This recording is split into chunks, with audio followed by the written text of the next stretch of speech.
baratamiye inde adutamitse inde wabona ibyo atamitse mwarimu sashi wipanze simeze neza simembwa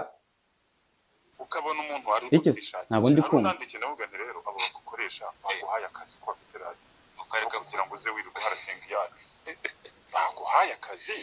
niba bakufata nk'umuntu ukazi koko w'umuhanga bajya barimo kwangaje abandi batagusiga batakubona yaracecetse yasubiza gusa nyuma aza kumamagara ariko amagara nibereye mu bindi nanjye sinabo banze kumwita nabo yo ntari numwe muri baraba bazunzuru basakuza nimwe muri abasakuza nyine ku YouTube barabangisha usanga ari nk'abantu mwahasoringanye abizi neza utajya bataho umwanya ibintu buzanye uraka n'utajya bataho umwanya ibintu buzanye n'ibikimuca mu bintu naga ari saba mucambo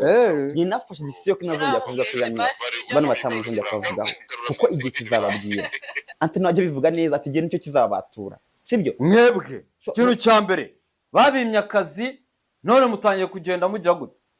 eje sarakumiriye ngo nimuze bazabazane muri ibyo bintu nyumvishije naye nanze bazabajyaneyo ngo mutazajya magara bimbwira atazabinjiramo ngo babahereze ngo babime akazi ngo mutangiye mugeze man mucambo mwarimu yabuze akazi kandi afite ishoti ifite 260 banza nawo